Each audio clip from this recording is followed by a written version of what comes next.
I hope you are all doing well. If you can hear me, put a one. Can't post comments. Okay. All right. I think that's because I'm also on Twitter this morning. Hey, voice for the voiceless. How are you doing? Does my microphone sound okay? Hi, Justice Jane. Welcome. I'm on a different microphone, and it's sometimes a real pain. So hey, Anne Marie, how are you doing? Thank y'all. No, y'all, this is I feel like I haven't been here in what we say a month of Tuesdays. I don't know where that came from. Hi, Blonde PT, welcome. Okay, so I know I have been completely out of the loop. My apologies. Things happen, and that's kind of where we've been. Is things got disrupted in the whole family situation, so now I'm back. I've kind of missed the Carlee Russell discussion. Thank you, Anne Marie. Hey, Georgia Ann Rose, welcome. Love your name. It's very pretty. Okay, so I kind of missed out a little bit on the public discussion of the Carlee Russell situation, but everybody knows the story. This was the hot topic for quite some time, and I was actually really surprised that it took away from the Rex Heuermann discussion, because Rex Heuermann, that's a huge case. The whole serial killer aspect is enormous. The fact that the Long Island serial killer cases, the different murders, this is something that's gone back a decade or more. And I think there's probably history. He probably would have started killing earlier than 40 something. So it's a huge case psychologically. And I was a little surprised that this Carlee Russell thing took over like it did. But I guess, people are shocked. What I'd like to call stupid human tricks, right? I mean, sometimes we do think we do things, our motivations get the best of us, and then we do things that go beyond what our personal ethics or identities might be. There are other cases of this kind of thing happening. This was not unique. Now, I'll just go ahead and kind of say that for me, the worst part of this, there's two issues really. The hoax aspect of it. Number one, how long have we been saying that women of color, that their disappearances, the crimes committed against them, it warrants more media attention, and in some cases even law enforcement attention, right? This has been a conversation and a push that has been going on for quite a long time. And then we have this disappearance, and there was a great deal of coverage, as it should be. And then for this to come out as a hoax, the initial knee-jerk reaction is, oh well, okay. Here's the reality though. There are plenty of people not of color that have done exactly the same thing. Exactly. So the one misfortunate or negative aspect of this young woman in crisis who made some decisions that just had no hope of ending up in a good place for her, this does not have to interfere with the greater discourse and the enormous need that people of color, young women of color, they must have an equal level of coverage when they go missing or when they have these terrible crimes. There must be an equal amount of response from both media and law enforcement. And this story does not detract from that. It really doesn't. There are so many examples of exactly this happening, exactly this. and it's not involving a person of color. So we shouldn't let this get into the narrative. And it has, unfortunately, it really has. It's terrible, actually. The second negative to this is obviously the financial expenditure that we've come out with Amber Alerts, we've come out with all of these, uh,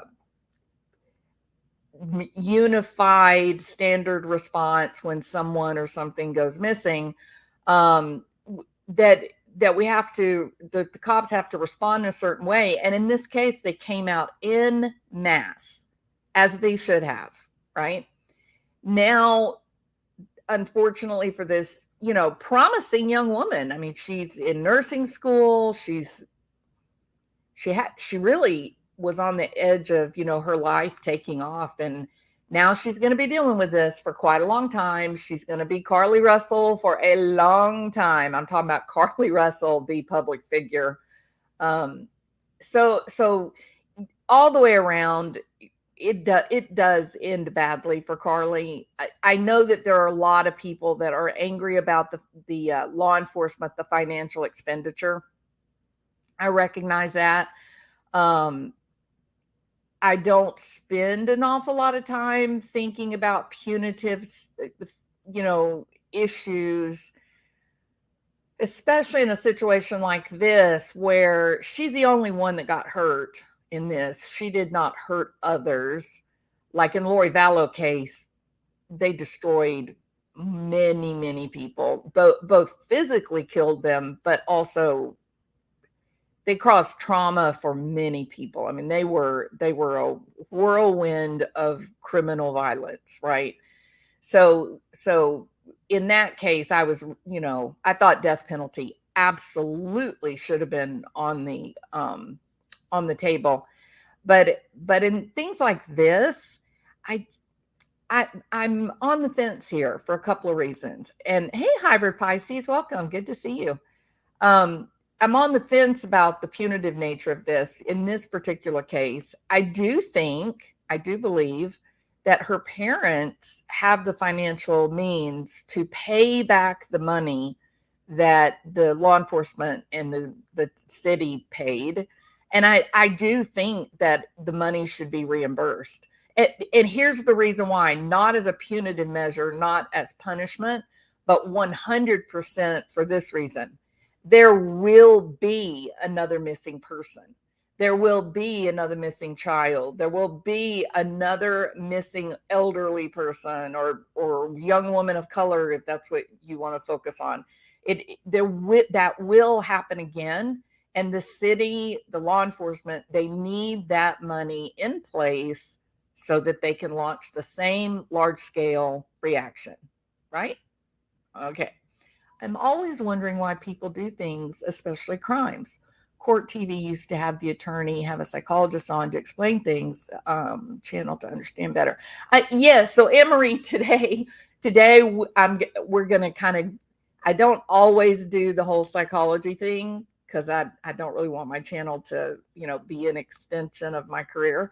But I'm going to do that today because I do think there's a lot of people that they're being a little bit hard on Carlee Russell. Number one, she's going to have plenty.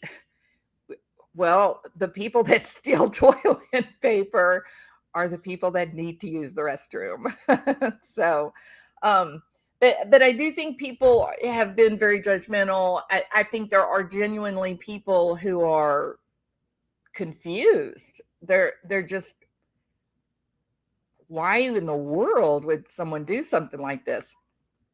And I think it opens up a really great conversation, actually, about our own roles in parenting and being friends.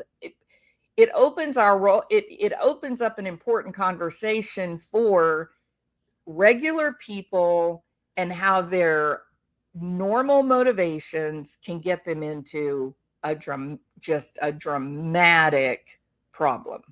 Okay, so this is not, oh, she's just crazy, she's just nuts, she's a terrible person, she's psychotic, that I really don't think that's what happened here. I really don't think so. Um, Perhaps it is my career path and the fact that I've come in contact with people who can do some really stupid things. They can do some really stupid things when they get themselves into a bind, just being people, being foolish, following, instincts or personality disorders that go too far and they get themselves into trouble. Here's a great one. It is not an uncommon thing. We wish it would be uncommon, but it is not an uncommon thing for someone to go out, get drunk, have an affair, one night stand kind of thing, and then come stumbling in at 2, 3, 4 o'clock in the morning and say, "Oh, I got kidnapped. I barely made it out." I'll tell you, I actually have heard this story about the infidelity / kidnapping scenario. This is actually a fairly common storyline among men. I can't say I've ever heard it from women that cheated, but several times I've heard it among men. And usually, or in the cases that I have heard of, the men had like their watches stolen, or they had their car stolen, or they had their wallets taken, because it's not enough to say, "Oh yeah, well, me and old Peter, we just got drunk and I fell asleep on his sofa and I'm so sorry, honey, and please forgive me, blah blah blah." That doesn't work if your Rolex watch has gone. You have to have a reason for losing your Rolex watch, or you have to have a reason for losing your wallet or whatever. And unfortunately for men that might run across an expensive lady of the evening at the bar, it is quite common for those ladies to, if you get drunk and you pass out, they take your gold rings or your necklace or your wristwatch or your wallet. It is not uncommon. I knew of someone whose car was stolen. So it, it does happen. It's sad. And you may laugh and think, "Oh my God, your husband comes home and says, 'Hey, I got kidnapped.'" Well, it does happen. So this is an example of people following instinct. They get drunk, they're operating more from animalistic drive than they are from their higher ethics. And yeah, me too, Blonde PT. I would just laugh all the way to the door, right? I'd be like, "Goodbye, go back to your kidnappers, and I'll see you in court," right? We would be done. So anyway, so it's not an uncommon thing for people to really come up with these extravagant explanations when they make a mistake, when they screw up. Now, I will say this, okay? So confabulation is a thing that we would associate with, let's say, an older person who's having dementia, meaning they're having blocks of time that they don't remember things and they get confused, and the brain fills in with things that should fit to make the storyline complete. But the people around them are going, "No, you've never been to Niagara Falls. What are you talking about?" Right? And so they can come. They're not noticeably outwardly on purpose lying. They're not. Your elderly parent will not just suddenly become a liar because they turn 80. The brain is doing this intentionally just to try to keep everything organized and calm. Trust me, you start finding yourself in places that you don't know where you are, or you're sitting at a dinner table and suddenly you're sitting at a table with people you don't recognize their faces at all. You may recognize their voice, but you don't recognize their faces. It can be terrifying. And so for the early stages, the brain makes up stories by pulling out old memories and inserting them into these areas of missing information to try to make it make sense. Okay.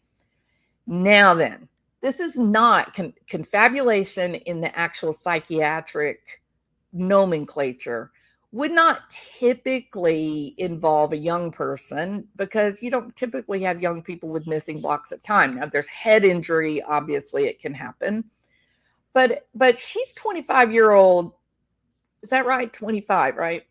She's a 25-year-old, very healthy young woman who's a nursing student, or was she? Who is driving around at, what did she have, a Bentley or Mercedes? What did she drove an expensive car. I don't remember what the car was. A Mercedes Benz. So she's definitely a young woman who's living a life of affluence, correct? So she had a very promising life, and she probably grew up with great nutrition, as opposed to little kids that have to grow up in poverty. That period of malnutrition can have devastating effects cognitively, neurologically on the brain for for the rest of their lifespan. And we don't believe that that's anything that could have happened with Carlee. She grew up in an affluent home. Parents obviously devoted to her, love her. She would have had all the, stimulating experience. I'm talking about cognitively and stimulating experiences. And so that's probably not what it was. So you're left with, well, is she just a scam artist? Why would she need to? Let me ask this question. Why would this young woman need to become a scam artist? She's in a home where there's plenty of money. So I don't know that she would need to scam anyone, right? That leads us to the next question. Well, maybe she's just a manipulator. Maybe she's just a good old-fashioned liar. But again, I'm going to come back to that point. But why would she need to do that? What in her life would get her to a point that she would need to manipulate another person, or she would need to lie? Well, that brings us up to the Kardashians, right? And when I say the Kardashians, I use that as a symbol, or the greater metaphor for this social media identity, that we have our real life. Like in my real life, this last week or so, it's been I've been completely out of my normal day-to-day routine. It's been spent 100% with family. It's been I'll probably never have another week like this week, right? It's unique and different. I did not come online and inform everyone of everything that was going on and everything that was happening, because there's a delineation. There's a very clear delineation. And I think that we older people, because we've lived primarily the majority of our lives, we've lived in our real world, firmly ensconced in reality, as opposed to our young people, if they've grown up with social media and they've been on the internet with an internet identity and an internet presence, that sometimes those things the lines can blur between who am I online versus who am I in my real life. I think we've seen many instances of young people who had uber successful YouTube channels or Instagram, who ended up, for whatever reason, their followers fell off, the channel was no longer successful, and they killed themselves. And you say, my God, why did they do that? Well, can you imagine peaking at the age of 20? Can you imagine that you've set your sights on, I'm the next PewDiePie, and yes, your fame lasts 1, 2, 3, 4 years. And then suddenly a group of trolls manage to get in and tear it all down. What do you do then? When you've been bringing in $30,000, $40,000, $50,000 a month, you're well known everywhere you go. What do you think about the boundaries between reality of, your day-to-day living as opposed to your social media identity. So it gets very, very, very complicated, this whole internet and the people that choose to make a career out of this and whatnot. That could be a motivation for making stupid decisions. If your identity gets wrapped up in something that may not be real, but it feels very real to you, and then there's something from the outside that is threatening that identity. Make sense? All right. So that brings us up to the whole psychology part of this, okay? Now, narcissists and psychopaths often will dissociate. I know you're like, narcissist? Yes. In clinical narcissist, the dissociation is not an unusual occurrence. Psychopath people that are high in psychopathy will have periods of dissociation where they have no memory of what they were doing during that period of time, right?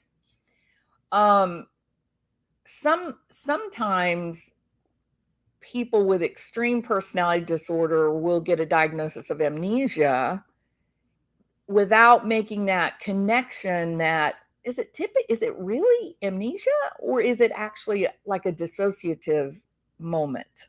And I'll tell you another thing a lot of people are not aware of. Bipolar, there is manic psychosis, that people that have a manic episode can, and for me, it's not uncommon for me to hear about people having these periods of dissociation during a manic episode. So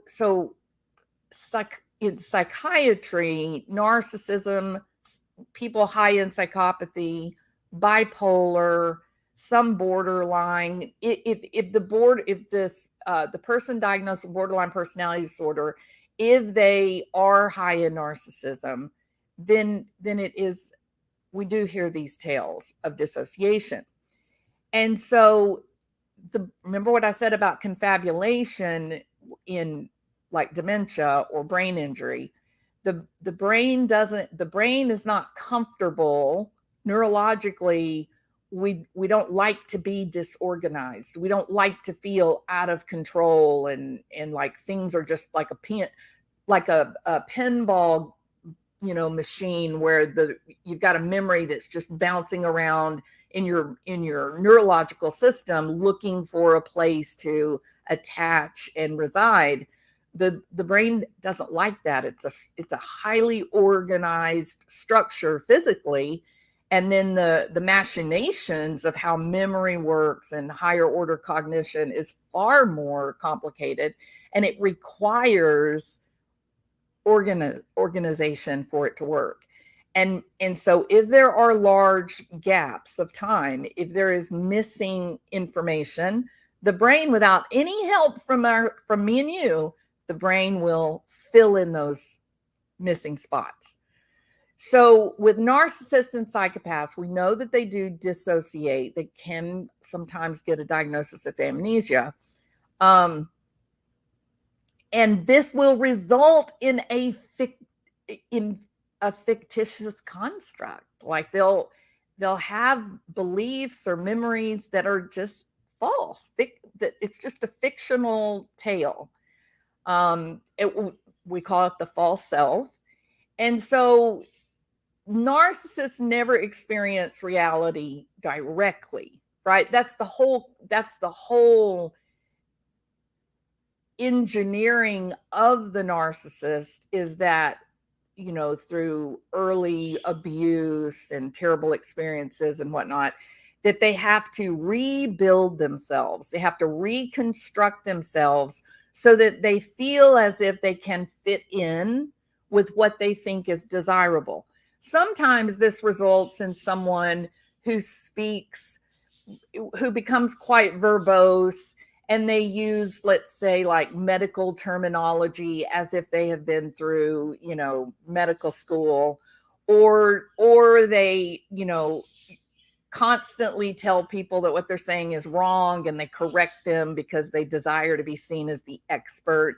They're not happy to let people have their own time in the spotlight, even though what they're saying may be incorrect. They sometimes narcissists rebuild into Gordon Gekko. Sometimes they'll rebuild their outer facade, the outer person that we see, not the inner person that they have to experience, but the outer person that they present to the world is sometimes a Gordon Gekko type of figure, someone who seems driven for fame and money and won't ever let little pesky things like empathy and kindness interfere with their ultimate success. Sometimes people develop an outward facade of, I don't know, like I'm trying to think of the different people I've known. Like a mobster, like the old school Italian Al Pacino, type mobster. So people that have these early childhood experiences that leave them feeling weak and ineffective and out of control, less desirable to the greater world, they will develop these outward personas, and that gives them confidence then to interact in the world of work or love or whatever.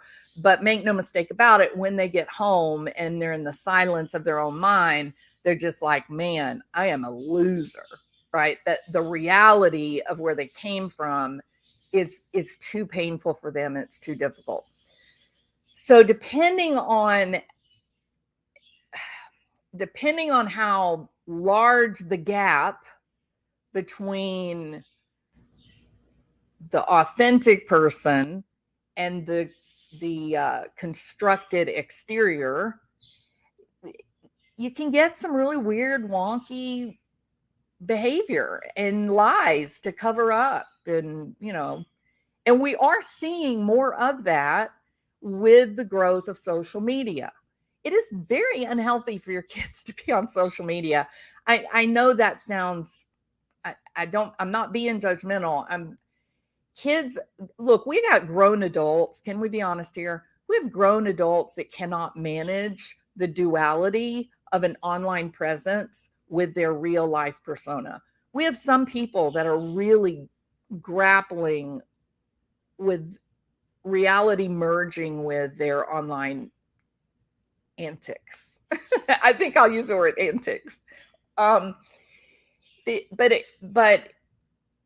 the problem is that when you have a constructed persona, when you develop an external gatekeeper that is designed to protect you from letting others know the real you, the part of you that is very badly hurt, it's not very effective or efficient. When you construct an outward persona, then what happens when you find yourself in danger of having that outward persona destroyed? Because it is quite an endeavor. It takes an awful lot of time and work to build this new person. It's not a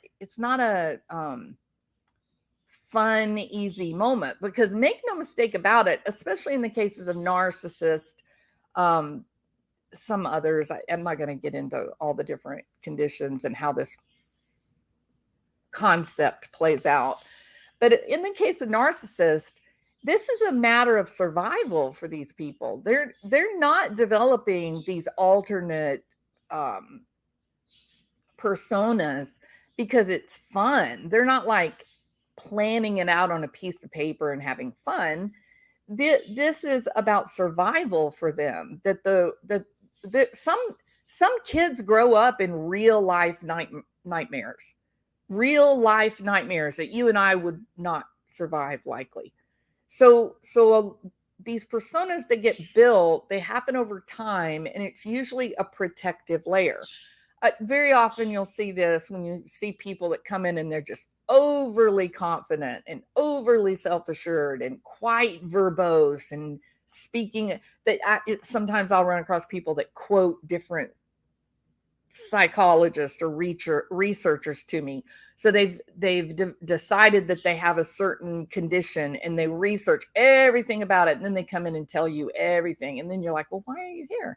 Like, why are you actually coming here? Because it's still fictional to them.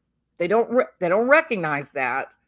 They just want the symptoms to go away. And even though they may have learned everything there is to know about it, and they present themselves as an expert, the reality is they're still struggling. They're still suffering. It's not working. It's just a pretend, shallow external shell, right? So if you think about a 25-year-old young woman growing up in affluence, wouldn't you expect that there would be a lot of impression management going on? Wouldn't you expect that with the whole social media, we got to be, the best of all time and everything? Don't you think there's a lot of her trying to protect herself and be something she's not? I always go back to Elliot Rodgers, right?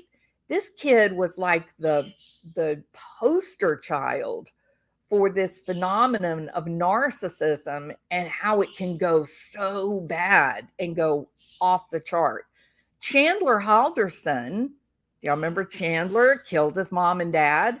He had a multi-year ruse going on, convincing his parents that he was attending school and he was making the top grades in college, and he got a job working for NASA. I mean, this hoax that he perpetrated against his parents, this ruse, this crime, because he was taking money from his parents during this period of time. It all came, as it was all coming to a head, he knew the gig was up. He knew that he was about to be found out to be the very worst version of himself, a loser, quotation marks. He did the unthinkable. He did the unthinkable to protect his external persona. That's how deep this goes. This constructed reality that is not real. And this is what is at the heart of why social media is dangerous for some people. They can't separate who it is that they are perceived to be online with who the reality is of who they are. They can't separate it. So Chandler Halderson lies and lies and lies to be what his parents probably told him that he was. His whole life, his parents probably said, "You're so smart. You're going to be the best. You're a genius. You're going to go on to do great things. You're going to be a NASA scientist. You're going to be amazing. You're going to be worthwhile. You don't want to play with those guys. Those guys that don't let you play football, who cares? They're just a bunch of jugheads. You don't want to be a part of that group. You're better than all them. You're going to be so much more, Chandler." And the reality is, Chandler was average. He was a mediocre, normal, regular guy with a regular intellect who had parents that did not deal with him on a level of reality. And the truth is, Chandler could have gone on to be an accountant, a CPA, and had a great life. Could have been just as valuable to humanity as any rocket scientist ever was. That is the truth. When we're parents or grandparents and we're raising children, we raise children to know who they are. We raise children to be authentic people. Because when you're dealing with authenticity, you're healthy. Right? All right. I'll tell you another place that I see this play out. It just drives me crazy. I just want to say, please stop thinking that you're supposed to be your child's best friend. You are not. You're going to mess up your kid if you treat your kid like they're a 30-year-old adult. You don't go drinking with your kid. Don't get high with your kid. Don't do these things because it's damaging to their natural developmental sequence related to neurological growth of the brain. So I like if you catch your child stealing, if you go into a store and you come out of this, your kid says, "Oh, I want a Three Musketeers," and you're like, "No, it's unhealthy," or "You just had a Milky Way this morning," or whatever. You say no for whatever reason. You say no, you can't have it. You leave, you get home. Later on that night, you walk in, and there he sits, chomping on a Three Musketeer, and you go, "Really? Tell me about how did this Three Musketeers travel from the Kroger into my house? Where'd it come from? How'd you pay for it?" "Well, I just put it in my pocket instead of sitting it back down, in the box of other Three Musketeers." "Oh, so you kidnapped the candy bar from its family?" I did. I did. I'm sorry. I kidnapped the Three Musketeer bar from its family. And right now, there's other Three Musketeer bars in the box crying because they missed their family member, right? So what do? You say, this is wrong. I do. I know it's wrong. You've taught me right from wrong, but I just couldn't help it. I just really wanted that Three Musketeer bar. I'm so sorry. Forgive me. It's not for me to forgive. It's for the owner of the store to forgive because you stole their property. That was their property. It belonged to them. This is not about you and you being scared of being in trouble. It's not about you being embarrassed because people are going to know that you were a thief for a moment. This is about the guy that purchased that box of Three Musketeers that is sitting on that cabinet because this man that owns this company is trying to make a living for his children, and you've just stolen money from him. So in the morning, you will get up and you will mow the grass and you will take that money and give it to the store. And you are going to get up every Saturday morning and mow the grass every Saturday morning until you've made the money to pay for that Three Musketeers bar, because it wasn't just a Three Musketeer bar. It was a man's company, a man's attempt or a woman's attempt to feed their family. And you took some of that away from him. So then in the morning, you make sure you get up bright and early because that makes grass mowing all the worse.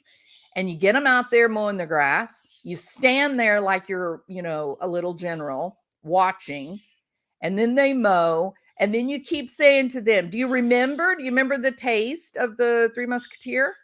You've got to pay for that. You've enjoyed it first, but now you got to give them the money. It's more satisfying to have the money first, then get the enjoyment of the candy. And so you're training them, you're teaching them. You're not punishing. This isn't about punishment. This is about teaching them the proper way to be respectful to one another. But more importantly, what I'm concerned with, you're teaching this child ego strength. Once the kid gets his money, he's got it all together. You walk with him, not by himself. It's not about abuse. You walk with him. You stand behind him to give him strength. You say, I'm going to be with you, but you're going to have to say, I'm sorry. It's going to be your job to admit up to what you did. You apologize to that person who owns the store, and then you give them the money for what you took. And I'm here with you. I'm here to support you. And this is what being a good parent is. This moment of, I have high expectations for you, and I am going to absolutely be here for you every step of the way. You see what I mean? Now, who thinks after a process like that, who thinks that this kid will ever again say, oh, it's just a candy bar, I can take it if it's mine? Kid will never do that again. Never. All right. Now then, so going back to Carlee, we don't really know exactly what level of persona she had adopted, but there was glimpses, wasn't there? We saw the little letter or the little text that she wrote, putting somebody down about, oh, well, I'm a nursing student and you're not. And I'm so wonderful and you're not. And I have a Mercedes-Benz convertible and you don't. That is a glimpse, not into the real Carlee, but into her persona that she is developing. Now, when we see this type of thing coming from narcissists and psychopaths, it's built on these big gaps in memory. The word is confabulation, although I think in this context, probably confabulation wouldn't be, I guess, medically accurate. But I do think as people do more research into social media and the damages that come of social media, I do think that on some level, confabulation may actually begin to, maybe the definition of confabulation will change a little bit. That people that have developed an alternate personality to fit in with, oh, look, I'm a social media maven, and look how great my life is, and I'm always smiling, and my children are perfect, and the IRS never comes knocking at the door. Those people, as they develop that, but yet when the camera goes off, the kids are punching each other in the head, the wife or the husband's out having affairs, you're downing, I don't know, 3-4 glasses of wine with a couple of Valium. I don't know what they do Valium anymore. Xanax, I think is when Xanax. And you're looking at a $10,000 IRS bill because you made a mistake in your taxes, a legitimate mistake. That's the reality, as opposed to Little Miss Perfect hoo-ha out there in the world, presenting her family, presenting herself as something she's simply not. We're going to see more of this kind of thing. Think of Elliot Rogers. Think of Chandler Halderson. Those are the two worst case scenarios of, I am this person. I am this level of achievement. I am this desirable. I am this wonderful. With Elliot Rogers, oh, my dad is a big Hollywood, muckety muck. I have so much money. Look at me. I am magnificent in the way I look. No, Elliot, you're not magnificent in the way you look. And your dad's job has nothing to do on you. You have zero accomplishments, Elliot. You've done nothing in your young life. Nothing. Elliot Rogers should not have been built up by his mother to be Tom Cruise in his own mind. Elliot Rogers needed to have gone to child or play therapy and worked through a real identity. Who is Elliot outside of Hollywood, away from the movie industry? But I think instead what happened is that because he was perhaps maybe what used to be called Asperger's syndrome, but very low level autism spectrum, because of that, socially awkward, had a really hard time making friends and whatnot. But you can teach those skills. You can teach kids how to make friends. You can teach kids how to respond in a way that is not awkward. You can teach that to them just like you would teach math or English. We used to think it was something natural that came as an extension of personality, and that's just not the case. It may not ever, this person may not ever develop a level of charisma that would be Bill Clinton-esque, but they can certainly reduce the social isolation that can sometimes come from this awkward, thing that happens. But a parent who's helping this child deny who they are is not being a good parent. If your kid goes and breaks the law or lies or does something horrible, and you don't make it right, you're not being a good parent. You are feeding into the development of, what may become a personality disorder. There's not any, kids make mistakes. Kids don't always know who they are. Kids don't always know the proper way to get the things that they desire. That is our role as parent. It is our role as parent to teach this kid to function effectively and with health and happiness in the greater society or in the community. That's the truth.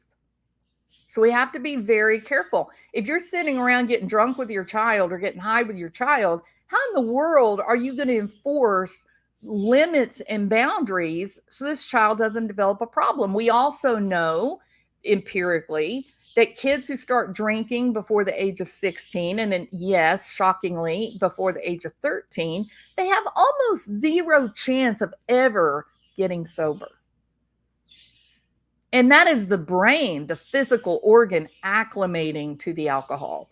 So this isn't a high horse kind of, oh, you got to be a moral person. I'm talking about just basic physiology, being healthy.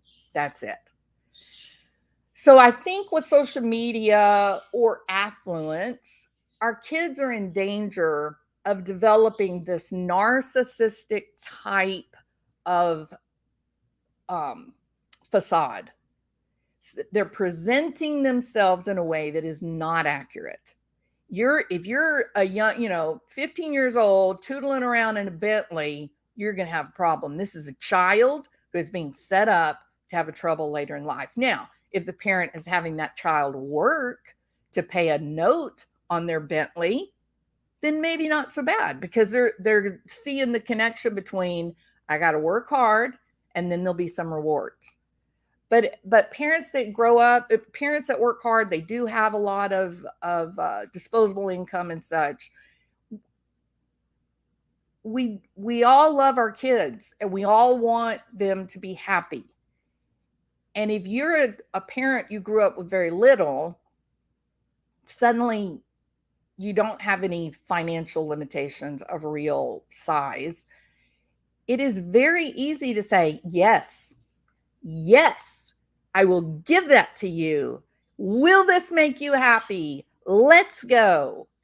And in terms of the developmental sequence, it is disrupted at that point. So we have to be very careful that their external, the person that they are as they interact with their daily lives is at least parallel or hopefully, just a little off of what their ideal self is, or their reality. So Chandler Halderson, he envisioned himself, probably because his parents told him, that he was going to be greatness, and then he could laugh at all the little peons that were being mean to him. And he could not tolerate the idea that his parents were going to know the reality that he was a liar. He was a liar, he was a thief, and he was not able to cut it in college. He did the ultimate. We have there was another story, Stein. This was a 23-year-old girl from Pennsylvania. This just came out May 2023, and we really didn't get any information about this young lady, but her name is Chloe Stein, 23 years old, May, just a few months ago. She went missing. Same exact kind of thing that Carlee Russell has done. It just didn't get like sprayed all over, the world. She ended up, she faked her own abduction in a far-fetched effort to hide the fact that she dropped out of college and was not about to graduate. Same issue as Chandler Halderson. She dropped out of school. She was taking the money from her parents, and graduation date is looming. And she's like, oh my God, they're about to find out I'm a liar. And she faked an abduction. She texted her boyfriend. I'll tell you how it kind of played out. Monday evening, about 10:30. I mean, there's so many parallels between this story and Carlee. I have to wonder if Carlee didn't know about this, if this was what planted the seed in her mind. That Monday evening, 10:30, she texted her boyfriend that she was driving home from work. She said she was being pulled over by a police officer. Then the boyfriend doesn't hear from her. She doesn't come home, so he begins to contact her, calling her, texting her. There's no reaction. Later, the police, the family contacted the police and said they found her Volkswagen. It was abandoned on the side of the road. So then the family file a missing person declaration and they start this search for Chloe Stein. Then on late Tuesday night, there's a press conference. Said the department spent tens of thousands of dollars in the search, including a helicopter. It was Tuesday night that they got a tip that Chloe was in a house about 30 miles away from Pittsburgh, that she was in the house of an acquaintance, probably a boyfriend. And the way that they got the tip, someone called them and said, she's at my house. You're going to have to go get her. And so they did go and get her.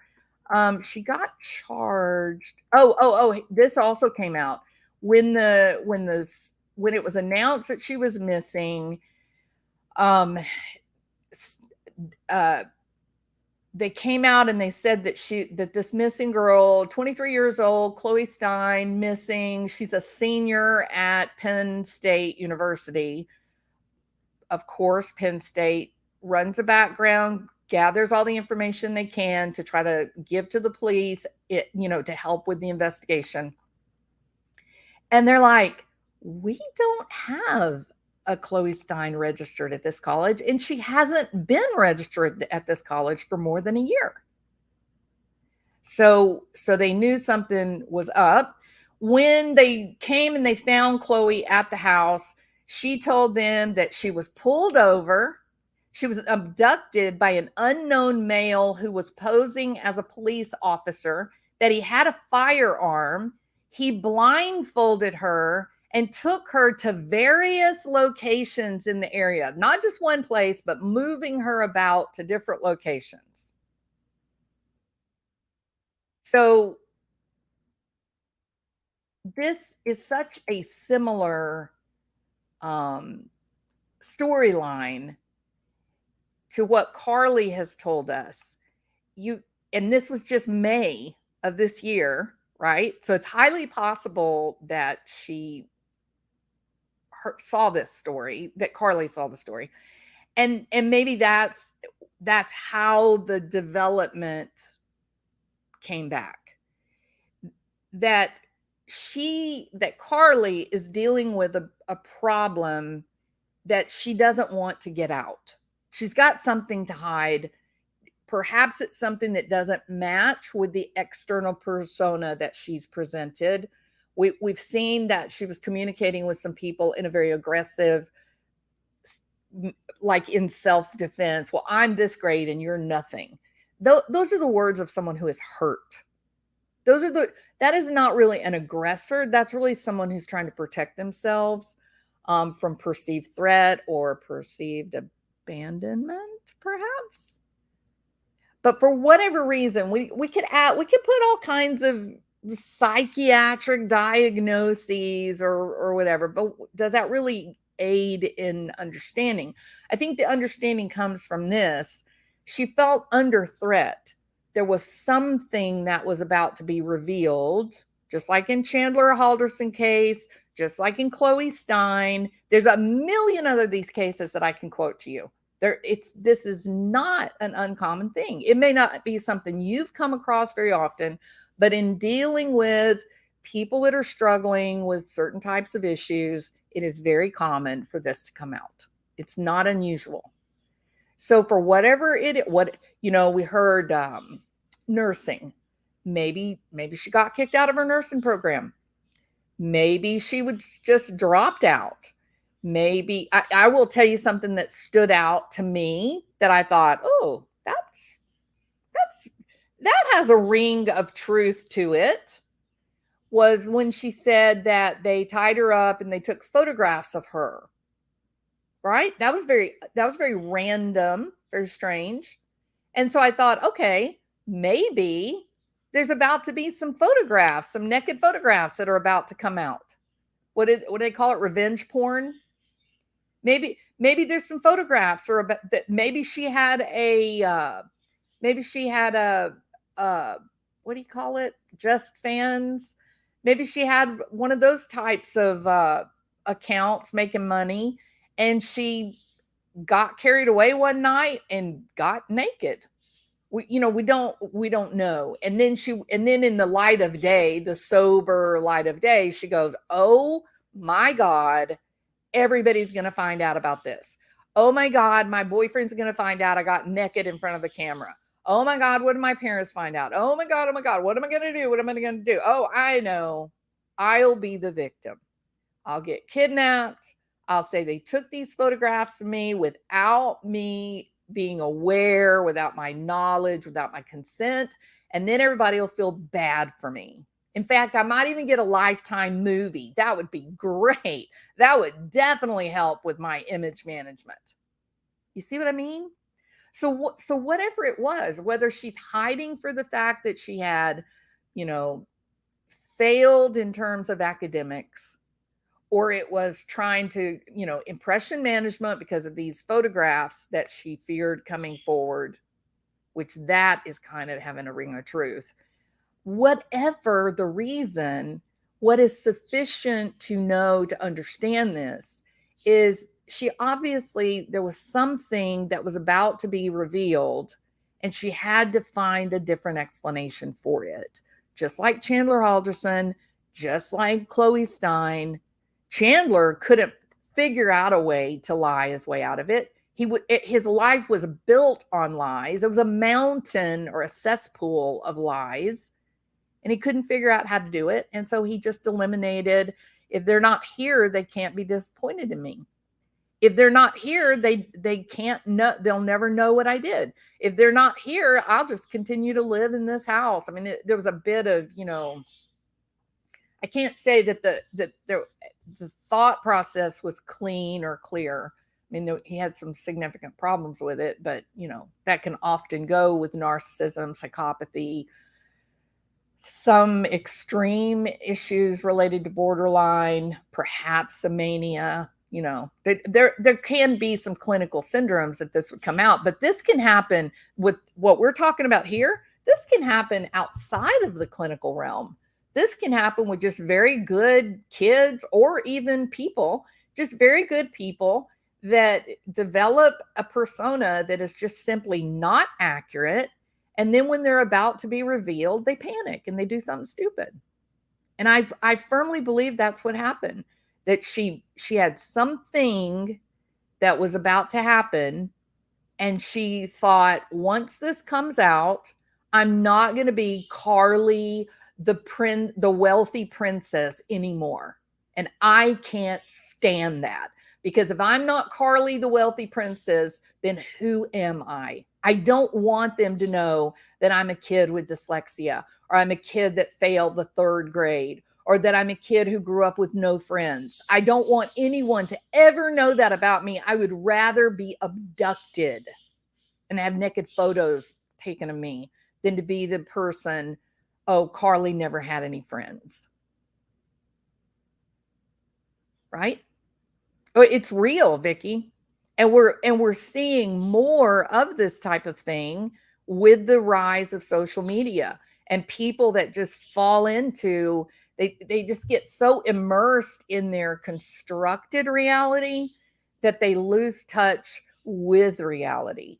This is not uncommon. There are people right now today on YouTube who are struggling terribly with reality. They believe that they are this person that they present online. They have lost touch with that delineation between presenting yourself to go with your channel as a brand and the reality of the demands of your life. I said to you guys a long time ago, I can remember, I said, you know what? I'm sorry to cut this off in midstream. My family will always come first. Always. There'll never be a moment where my family is not first for me. So if I'm doing a live, I'm here by myself all day. I think I'm going to be here by myself all day. I'm just hanging around. I'm like, oh my God, let me go talk to my friends. And I do a live. I come up, start talking. And then my daughter, my son walk in. There's nothing in me that would make me stay with the live stream, taking care of my brand, right? While making my child or my husband sit in the other room and wait on me. That cannot happen. It's also one of the reasons that the whole trolling and people lying and people saying things about me has no effect on me. Whatever invention the trolls come up with, it has nothing to do with me, the person, the reality of who I am. It's just a tool they design to try to suck you into the madness. And you get sucked into the madness, and then all the screaming and yelling and fighting with each other. They're sitting there with popcorn laughing at you because you look ridiculous. But that's a example of the same exact type of thing. We had the young man, I can't remember his name now. Begins with a K. Remember the YouTube kid who ended up committing suicide? He went missing New York City, and then they ended up finding him. Remember that was maybe 3 years ago? Exact same thing happened to him. He had this great channel. He built up this huge following, but there was something unstable, and he began to think that he was the brand, rather than that just being like a character that is attached to the channel, not the real person. So I don't look at Carlee Russell as being weird or odd or dysfunctional or any of those things. Maybe she needs to build some coping skills. Maybe she needs to do a little bit of work on her self-confidence and ego strength, building up her identity or personal identity and such. Those types of things, and get less focused on money and appearances. Etika, thank you. Oh my gosh, Danielle, thank you so much. I don't know why I said it started with a K. Thank you, Danielle. So Danielle Marie, the YouTuber's name was Etika. And he was fat. I mean, he was a phenomenon. I mean, he was a really, really personable, charismatic young man. Had this really unusual explosion. His channel, he was doing so well. And a group of trolls learned how to push his buttons. They came in, they tested till they finally figured out where his weakness was. And then he began reacting in his channel, scream and yell and cuss and carrying on. And little by little, the authentic viewers, the subscribers that really enjoyed his content, they fell off, because nobody wants to go in and listen to a creator cussing and crying and screaming and yelling. Maybe the first couple of times you're like, whoa, wow, this is weird to watch. This is crazy for somebody to put this out here like this. But eventually it becomes painful for the subscribers to watch. It becomes uncomfortable, and then they abandon. Well, when they start abandoning, then the person says, oh, I guess everybody's tired of me freaking out and screaming and yelling. I guess I better get myself together. But by then they're gone. And so that's kind of the story of what happened to Etika. A group of trolls came in and disrupted him and pulled him away. He was young. His channel grew very quickly, and I don't think he had good guidance in terms of, this is the real Etika. This is who you really are. And what you're doing online is temporary. Right now, you're doing great. Put the money in the savings account because it's not going to always be there. But these channels come and go with a very rare few exceptions, correct? So, it was a very tragic tale with Etika. It was very sad and horrible to see happen and watch. So, but it does, it is. So we got to be very careful exposing our kids to these possibilities. We got to be there beside them, giving them a support structure. We've got to deal with our children on a foundation of reality. Now, I do too, Danielle. It was one of the biggest casualties of social media that I've ever seen. Absolutely. There's somebody else that comes to mind. It's exactly the same. Not exactly the same, but definitely a casualty of social media. And it's just sad. It's just tragic. It's you guys that are subscribers and you're not public, like you're not out in front of the camera and whatnot, the trolls they can be tough. And they are very good at manipulating and creating things that look real. They're very good at that. And if you are a person that you've come to rely on your social media friend group, that this is a group of people that fulfill you and give your life an additional layer of depth, when you have people come in and start saying things like, oh, I got a sex tape on, this person, or let me show you these pictures, or let me show you what they said. Look at what they've said, blah, blah, blah. And you're watching this and you're knowing it's not true. If these are friends that you've connected with and they matter to you, you feel the need to say, wait, that's not me. Please don't do it. And you can get into this cat and mouse. Like I said, I call it being sucked into the madness of screaming and yelling, fighting, trying to defend yourself, trying to stand up and prove that you're telling the truth. This is my truth. You're a liar. No, you're a liar. Because these trolls that do this, they're very, very effective and they know what they're doing. It's not just you. You're not the only target. You're one among many. And they test and they test and they test. They go from one channel creator to another, testing to see which one they can get under their skin and start that cascade. And Etika, unfortunately, became the target of one of these groups. We have something like that happening right now with another group of people.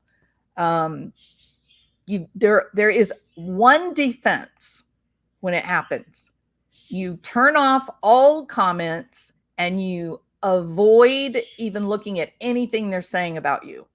If it's all made up anyway, if it's all lies, why do you want to concern yourself with it? People that want to believe it you don't want them around in your community anyway. So don't expose yourself to their abuse. You have to protect yourself first. And I think if it gets really bad, you've got to be prepared to turn off your channel and walk away. That nothing is worth your mental health. Nothing. This whole YouTube thing, you get a little bit of money every month. This is not worth sacrificing your family's happiness and health. This is not worth sacrificing your own health. And, in the case of Chloe Stein, the whole way she got into the problem is not being too ashamed to say to her parents, I failed. I flunked this semester. I've been kicked out of college. I can't go back. She didn't have the ego strength to do that. She did not have the inner identity that would support her, that would say, you know what? I'm embarrassed. I'm ashamed that I couldn't do this. I wish I could have done this, but I didn't. And that's okay. I failed at college, but I don't fail as a human being. College was something I was attempting to do. It is not who I am. And we're really society wise, culturally, among Western nations, we've allowed the social media to interfere, and now people are using their social media as this is who I am, and it is not who you are. It is something that you do. You should be controlling your social media. Your social media should not be controlling you. And I wonder with Carlee Russell if there was something that was about to be exposed that was going to interfere with the facade that she had developed. And we don't know if this is something that she was worried about her parents finding out, her boyfriend finding out, her larger friend group finding out. We don't know. But I think we have plenty of background to recognize this was a normal, healthy young woman. She let her, she was in trouble. She had very poor coping skills. She lacked ego strength. Her personal identity was not solidified to support her standing up straight and saying, I screwed up. I did. I made a mistake. I flunked out of nursing school, or I took naked photographs, or I went live on a webcam with a stranger and I think they took pictures of me. I did that. I wish I had not, but that is not who I am. It was a mistake I made. We've got to raise children who have that ability to know who they are, be proud of who they are, but that the things they do, like their jobs or their education, or even like their friendships and such, their hobbies, their talents, those are simply things they do. That is not who they are. We are all capable of making terrible, terrible mistakes and still being okay, still being good people. No one gets through this world without a mistake. That is a certainty. All right. Hey, Crime Sleuthing. What went wrong with Carlee? Sis forgot to Google, are there cameras on I-4? So Crime Sleuthing is a great researcher, and she pretty much tells it like it is. And she would be right. She should have said, where are the cameras on I-495? What a mess this is. Getting a slap on the wrist, I hear. Yeah, so Chloe Stein, she did get some, she had some charges. And like I said, this was just May 5th, I think, of this year. And I don't remember, let me see what Carlee Stein's charges. Let me see what charges she caught. What's happening here? I am not a robot. Why are you asking me if I'm a robot? There we go. Okay, so Chloe Stein, this was May 5th, 2023, almost same exact situation as Carlee. The details are a little bit different, but same process, right? Getting pulled over on the road, blah, blah, blah. 23 years old, Jeanette, Westmoreland County, Pennsylvania. Chloe was charged with false alarm to the Agency of Public Safety, making false reports, disorderly conduct, and obstruction of the administration of law and other government functions. So, yeah, she's got charges against her. I really do believe that Carlee will be charged with something. And I am going to say this again to kind of round out and end this live. We have to resist what I call getting up on our high horses. Now, I'm going to say this. Okay. So Hello Starlight and I actually live very close. We are from the same area. We don't know each other in real life, but we're from the same area. And so a lot of times she says things that I'm like, that's right, girl, you go on. So that is one of the things that she says a lot is, they had a thing, keep on your high horse. And what that means is perceiving yourself to be better than others, lecturing other adults, things like that. Well, it's easy for us to get up on our high horses and believe that we're better than others and that we wouldn't make the same mistakes that others make and that other people should be more like us and those sorts of things, right? And so it's easy to get on your high horse and say, oh, Carlee Russell's a horrible human being and she's a terrible person for doing X, Y, and Z. And yet I just gave you multiple examples of people that did exactly the same thing from the same type of motivation, correct? You've got Chloe Stein of Pennsylvania, and this was May the 5th, 2023. She was about to be revealed that she was not, in fact, graduating from UPenn University, but that she had flunked out a year ago. That was exactly the same exact thing that Chandler Halderson motivated him to murder his family. All so that he would not be revealed as being a loser who dropped out or flunked out of college, who was a thief and stole his parents' money as they were giving him money for college. These are common tales. We talked about Elliot Rogers being told that he's this great guy, but in reality, his social ability did not match what he had been told that he was. So rather than getting on our high horse and saying, oh, I would never do that, well, you probably also would not lie for a year and a half that you had flunked out of college. Probably you would have been raised in a way that when you flunked out, you would have taken a big gulp and gone to your parents and said, I flunked out. I made all F's. Oh my God, my life is over. What am I going to do? And then your parents would have said, okay, let's regroup. I hate that you did this. I wish you would have taken care of your business. But now that you've been kicked out, the next step, you got to get a job, baby. So let's see what you can do. And if it is answering phones at the hospital, then we're going to get you a job answering phones. If it is riding on the back as a sanitation engineer, then that's what you're going to do. And you're going to do that for the next 4 months. And then once you are eligible to enroll in college, again, if you would like to do it right this time, then we'll try it one more time. But if you flunk out again, then we're going to be finished and you're going to need a full-time job. That is what a good parent would do.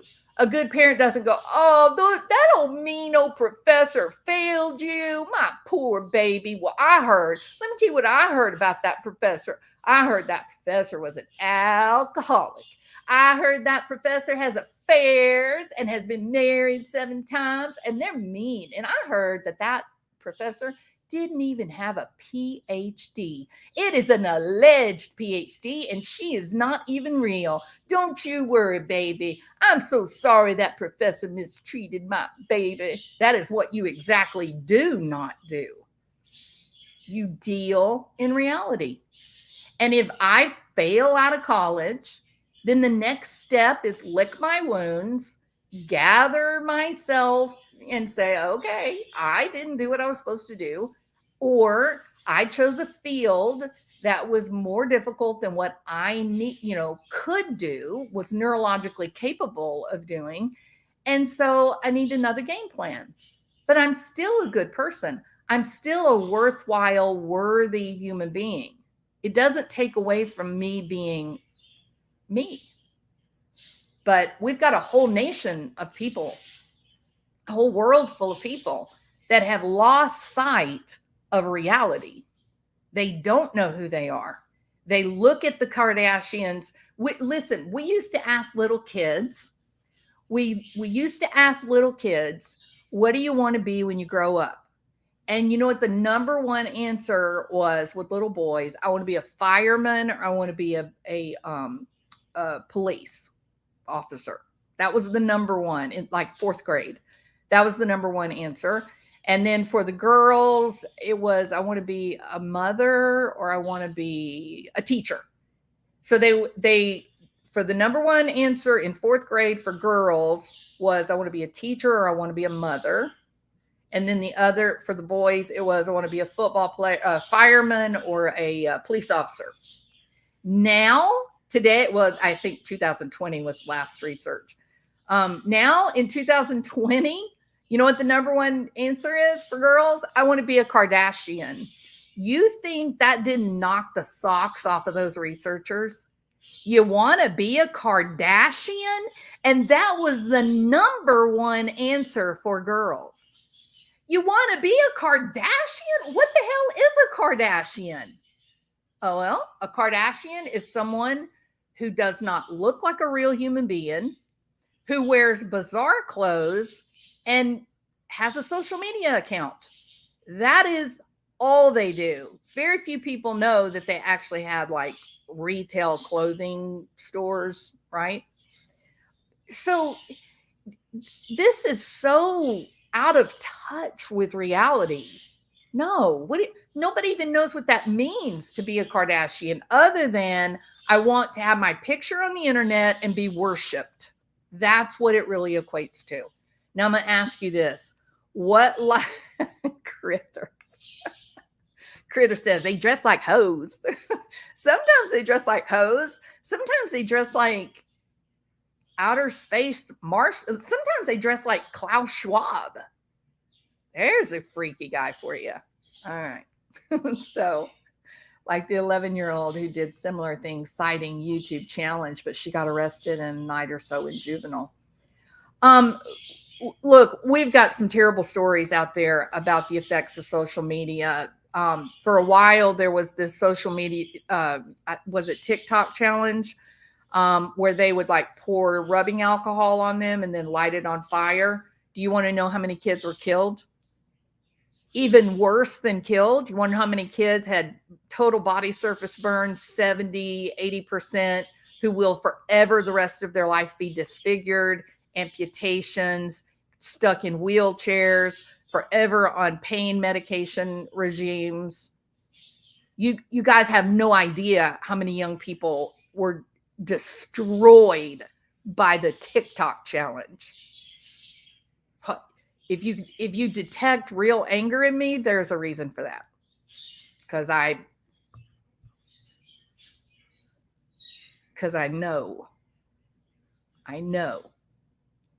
And when someone who knows can name more, I can give you, well, I would never, but I know of personally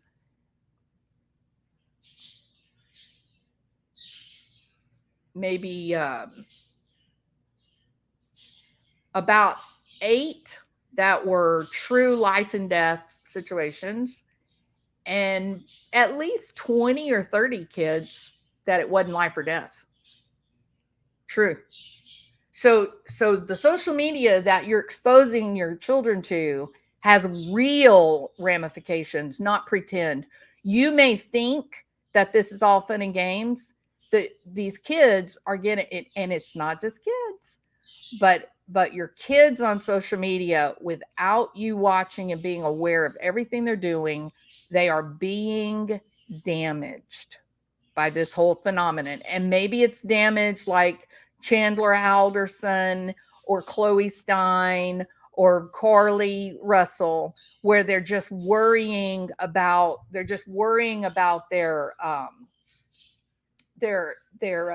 presentation, their reputation, how they look and appear to other people.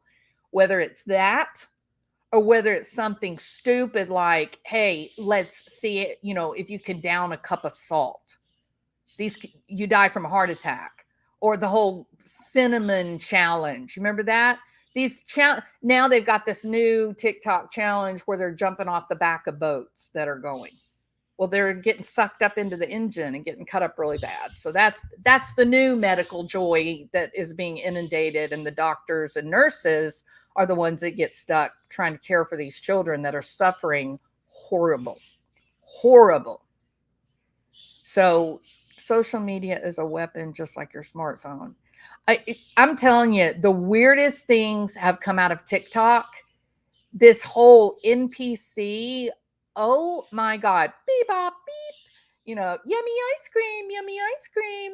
What self respecting adult would do that while people threw cash at them? Why would you do that? You will never be taken seriously if it gets out that you're doing this weird kind of, playing this role for cash. So it's very odd. That's all I can say. I don't quite understand that. I shouldn't really be talking about it because I haven't worked it out, in my mind. But it doesn't look healthy. Looks really dangerous, and I can't for the life of me imagine where it originated. Well, it's money. It's about money, Shalimar. The troll cannot be a real human being. It could be AI. Perhaps, yeah. No. It's not anime. It's people that are pretending to be video game characters. Now, there's some NPC that, like, there's this one guy that does it. He's really good. It's entertaining to watch him. He goes around like out in public and kind of puts on this performance. That is not what I'm talking about. I'm talking about this kind of fetish that's popped up where, young women, tight clothes most of the time. There's some young men too. They're every time. Okay, so you put up like a emoticon, and it's money.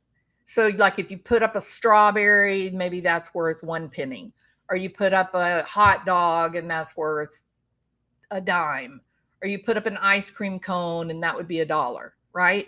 And so every time one of these emoticons comes up, then the person in front of the camera has to act like a character, a computer generated character, and do something unusual and bizarre. And they repeat it over and over and over, and it becomes mesmerizing, and people are throwing money at you. There's a young woman, a very beautiful young woman, who is making $4,000. I don't know. Some people have said $4,000 a day. Some people have said it was a week. It's not a month. She's making $100,000 or more a month. And she sits in front of the camera, and every time a fruit or a food pops up, remember, this is something that people have purchased beforehand, and then they're giving her money by giving these fruits or hot dogs or pizza or whatever. And she has associated some weird electronic kind of sound and movement to a different one for each one of these foods. And so she sits there and she just goes, ice cream, yummy, yummy, beep, beep, beep, beep, beep. Ooh, gigo, cha, cha, cha, cha, cha. And it's over and over and over. It is a fetishy kind of thing, DB. When you watch it, it is. Let me see if I can find it. Hold on. It is. There's something wrong. It's not normal, and I just haven't worked it out what it is. I can't put my finger on why it bothers me so bad. It's a sick kind of feeling that I get watching it. Let's see, NPC money. Let's see if this will pull it up. Um,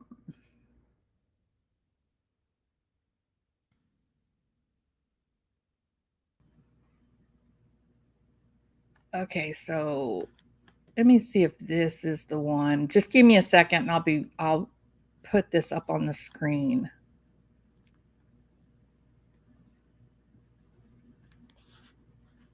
Okay, why don't I have sound?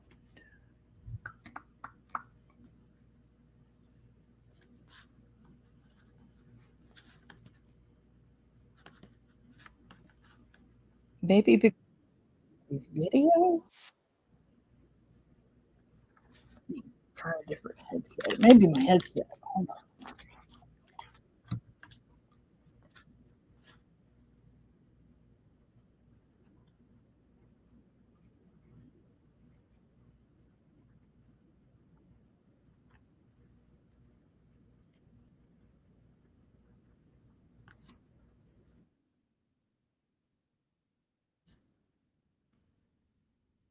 I'm looking. Y'all talk among yourselves. I'll be right with you. I if I'd known I was going to do this, I would have had it up and going.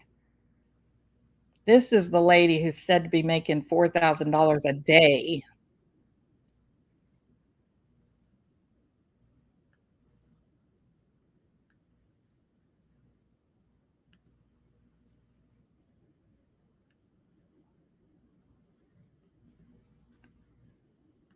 Okay, I found I'm fixing to share it. Hold on. So this guy is Penguins. Oh, he's got 13 million subscribers, and he's doing a show on this phenomenon that I'm telling you about. So I'm going to let you see who he is, and then I'll play the part of the video. Oh, Rich Lux is doing it too. Okay, all right, hold on. Trisha Paytas. Trisha Paytas has one that she's doing. Oh, it's just sick. Okay, so hold on. Let me share this. TikTok streams are weird, and you would be right, Penguins. The whole thing is just bizarre. Okay, let me make sure you guys can see that, and you can. And I just want this. Okay, perfect. All right, so let me play this, and then you'll see what I'm referring to about how bizarre this is. Now watch the girl. Hit a landmine of fucking cringe. Gang, gang, gang, gang. Ooh, ice cream so good. Yeah, strong woman. Balloon. Yeah, strong woman. This is what we're here to talk about. This is some kind of NPC live streaming trend where TikTok creators go live and then just act like NPCs here. Someone really summed it up best by saying that this feels like someone canceling combos in a fighting game. She just keeps randomly emoting like if you're spamming taunts in Chivalry 2 or in like Super Smash Bros. Melee. Show me your moves. Oh, show me your moves. Show me your moves. I don't know how long she streams for, but it's got Yes, yes, yes, yes, yes, yes. Yeah, strong woman. Yeah, strong woman. Slay, huh? Oh, take your gas. I love you. Slay, huh? Gang, gang, gang, gang, gang, gang. Yeah, strong woman. Ugh. Fire, butterfly, beautiful. Okay, fire, gang, gang, gang, gang. Oh, where's my feet? Ooh, gang, gang, gang, gang. Yes, popcorn. Gang, gang, gang, gang. Fire. Gang, gang, pop, amazing. Ooh. For those that don't know how it works, on TikTok, they're so quirky and raw XD random that instead of just donating to a creator on live, you tip them with like emojis. So you give them like some roses or a dragon or a galaxy or a lemon or some shit like that. And then the creator can take this random assortment of Microsoft clip art and then turn it into money. Yes, you got me feeling like a cowgirl. Let me read it, huh? Gang, gang, gang, gang, gang, gang. Ice cream so good. Gang, gang, gang, gang. Yes, yes, yes. Gang, gang, gang, gang.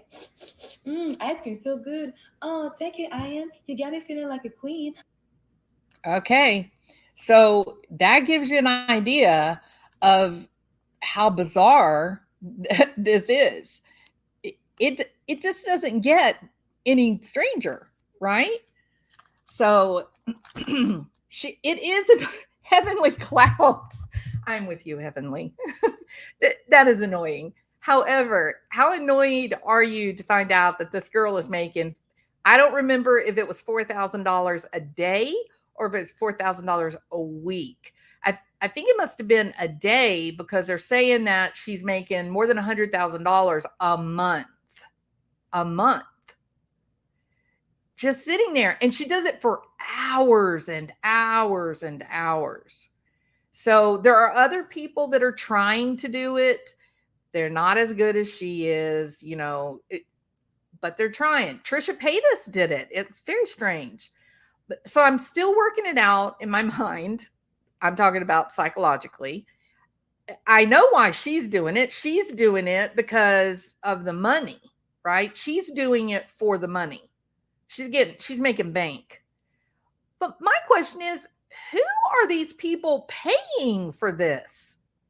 That's what I wanted. That is what is unusual to me. A month, critters, a month. She is making so much money. So, and I don't know, I will tell you this. I don't know like what the others are making, but for this lady, $100,000 a month. It's crazy. Yeah, I would hope so too, critters, but I don't know. Anyway, hadn't quite worked it out what this is about, what's really going on, other than there's a little bit of fetish to it. It might also be sort of an OCD attraction, the constant repeating of sounds. Some people, it may be maybe people on the spectrum are enjoying the stimulation, but something's happening that people are going and throwing all this money at someone who's literally not interacting with you at all. And I hadn't even started working out.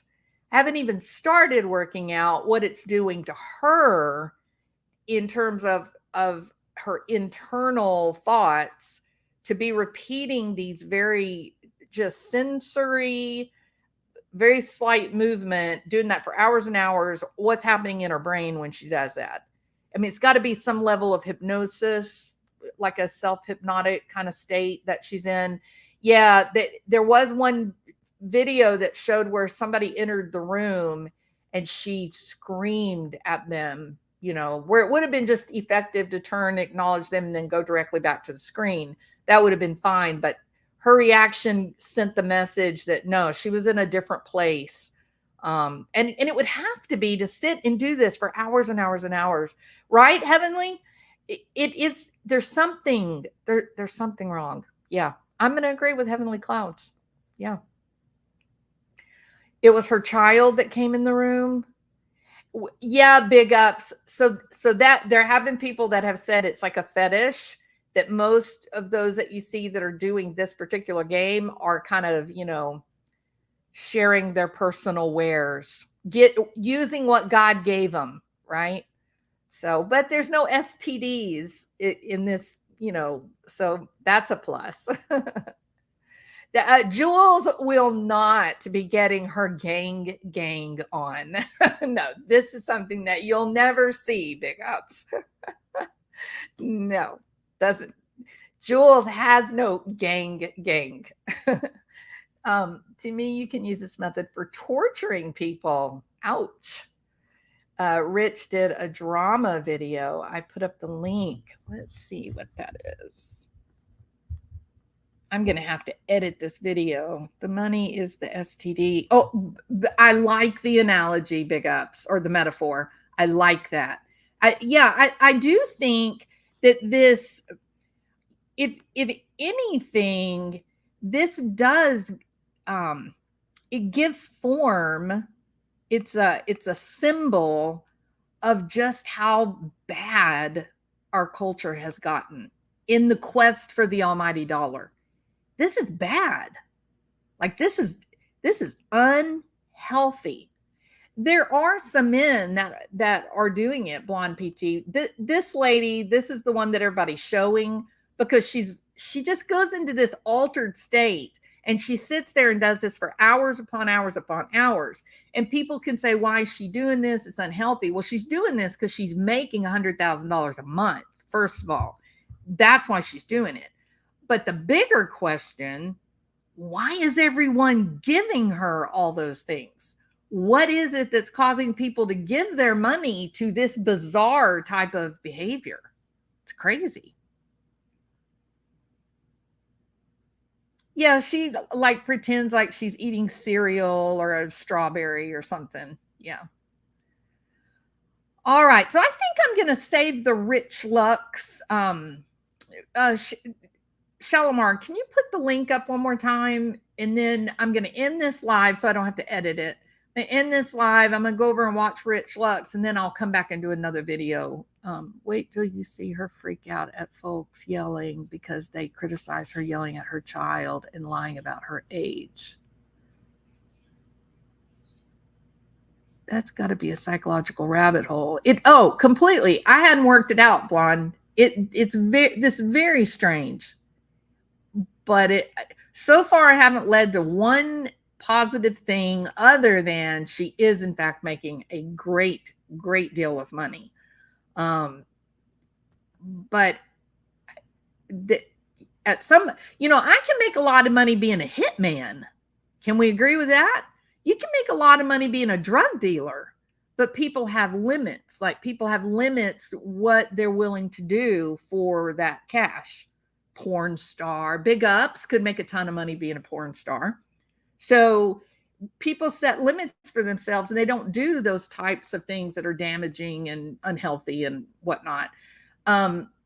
So what is this? Very strange. Now, there is this young man who does it. He's just like a performance artist. He's out in the community, and it's different.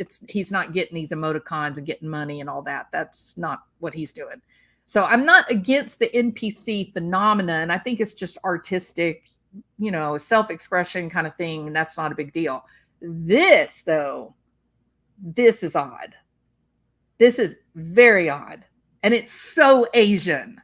Yes, Cinnamon Hot Hot. This is more of the performance girls, right? The mothers that take their little 14-year-old girls and dress them up, put them on the internet, make money, let old men talk to them. That is happening, like in China and stuff. Yeah.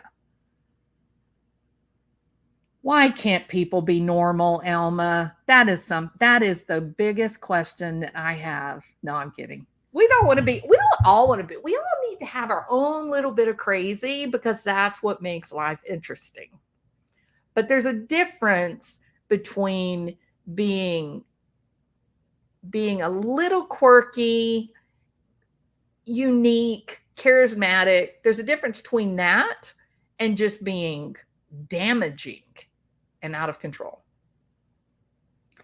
Normal might be boring, not in every circumstance. Sometimes you want normal. Like if you're going in to see your doctor and you have a weird growth in the middle of your forehead, you probably want normal. You know what I mean? All right. Okay, you guys are awesome. Thank you so much for taking an hour out of your life, almost 2 hours out of your life, listening to me just talk. I appreciate it. I do, I really have gotten to the point. Hey, Lara Kitchens, don't forget, Mark Hacking murdered his wife, Lori, when she found out that he was not enrolled in medical school. Okay, Laura, absolutely important comment here. Okay, thank you for saying that, because I neglected this part, and you're 100% right. You have to ask yourself, if let's go with Chloe Stein. Okay. So she carried her lie, her ruse, all the way through to graduation next week, right? To her parents. She carried it for more than a year, all the way up to the point of graduation, which tells me, as Laura is commenting, tells me that I bet you the parents were like, well, when do you graduate? How many more credits do you need? What's the graduation date? Pushing her. So we don't know if Chloe's parents were highly punitive, heavily overbearing, that to not finish college would have subjected her to the worst kind of parental alienation imaginable. There's got to be that foundation for what would lead someone to a point that they are more frightened of telling the truth than they are of telling a lie. And so this Mark Hacking, this is an excellent example where Mark Hacking murdered his wife, Lori, when she found out that he was not enrolled in medical school. There was something about him in medical school that he just couldn't let other people find out, and he went to the extreme to kill his wife. Chandler Halderson, he supposedly graduated college and he had been hired by NASA. Who in the world gets to a point that they can carry out that kind of lie and think no one's ever going to know? And when it finally all came out, he chose to kill his parents rather than facing up to it and saying, hey, I lied. I did this. It was better for him, in his calculation, was better for him to kill his parents than them to find out what he was. I suspect it was about money. And then I don't really know what is it that Mark hacking, who was he trying to stop others from knowing that he got kicked out of medical school? So, man, that is such a great example, Laura. Thank you. Good example. If you listen to Carlee parents, she had at least 2 phones.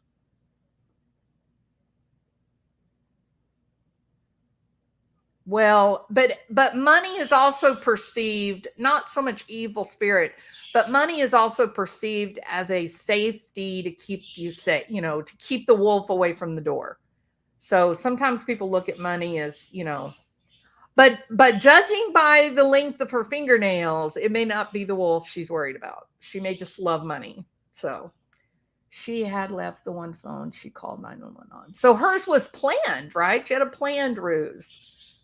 I think Koberger had extra phones. I got to end this live. Oh my God, 2 hours. This was going to be a quick little live, and we have gone way over that limit. So you guys are awesome. Thank you. Thank you, Laura Kitchens, for an excellent example. Appreciate that. I hope every one of you, the lies, that's another thing. It must be exhausting to keep these lies rolling for more than a year. I just can't.